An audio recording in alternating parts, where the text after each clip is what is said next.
Assalamualaikum warahmatullahi wabarakatuh. Let me introduce myself. My name is Ria Julita. I'm from the Faculty Tarbiyah and Teacher. I'm class 2D PGMI. Today we are going learn English about writing correct and complex sentence. Identify sentence. Baiklah, hari ini kita akan membahas tentang writing correct and complex sentence. Adalah sekelompok kata lengkap yang setidaknya memiliki subjek dan predikat. Subjek adalah subjek memberitahu kita apa yang sedang dilakukan dalam kalimat. Sedangkan predikat adalah memberitahu kita apa yang dilakukan oleh subjek. Contohnya, every time I heard violin music cry, which is we are about the symphony. Artinya, setiap kali saya mendengar musik biola, saya menangis. Sebab itu saya menghindari simfoni. Klausa independence-nya yaitu setiap saya mendengar musik biola, saya menangis. Dan klausa dependence-nya adalah itu sebabnya. Ada 4 kalimat. Satu kalimat imperatif, 2 kalimat deklaratif, 3 kalimat interrogatif, 4 kalimat seruan. Kalimat imperatif yaitu ditunjukkan kepada 2 orang tersirat dalam permintaan dan perintah. Kalimat deklaratif adalah kalimat yang membuat pertanyaan. Kalimat interrogatif adalah kalimat yang menanyakan pertanyaan dan diakhiri dengan tanda tanya. Kalimat seruan adalah mengungkapkan kegembiraan dalam subjek dan diakhiri dengan seruan. Oke, kita lanjut pembahasan berikutnya.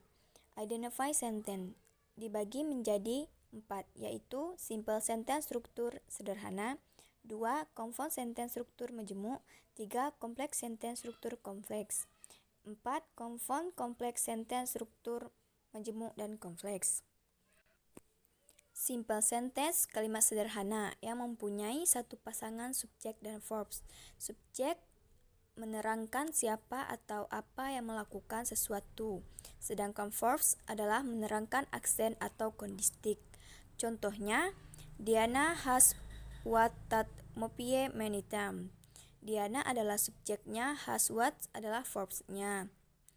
Simple sentence memiliki beberapa formula. Contohnya, PNUV is located in Makassar.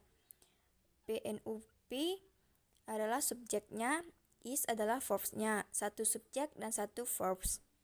My mother and I cook a cake. My mother adalah subjeknya, I adalah subjeknya, cook adalah verbsnya, 2 subjek dan 1 verbs. Simple sentence struktur sederhana. Sebuah kalimat sederhana terdiri dari satu klausa independen.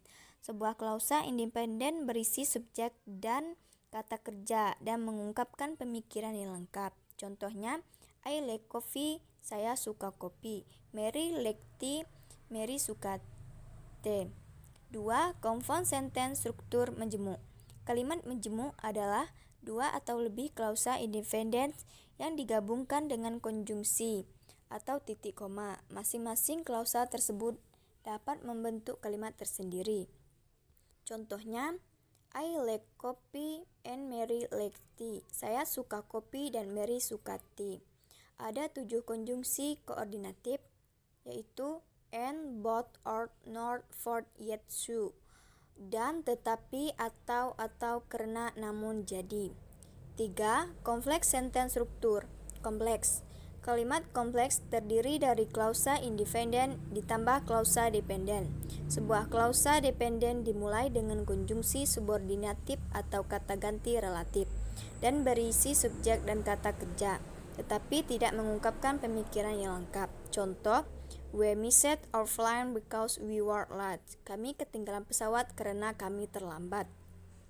Ada beberapa konjungsi subordinatif yang umum, yaitu after, after, us because before hold it on sin that talk till until when whether will setelah meskipun sebagai karena sebelum. Bagaimana jika sekali sejak dari itu meskipun sampai kapan di mana apakah sementara. Berikut adalah 5 kata ganti relatif dasar yaitu that which whom was itu yang siapa 4 kompleks sentence struktur majemuk dan kompleks. Sebuah kalimat majemuk kompleks terdiri dari setidaknya 2 klausa independence dan 1 atau lebih klausa dependence.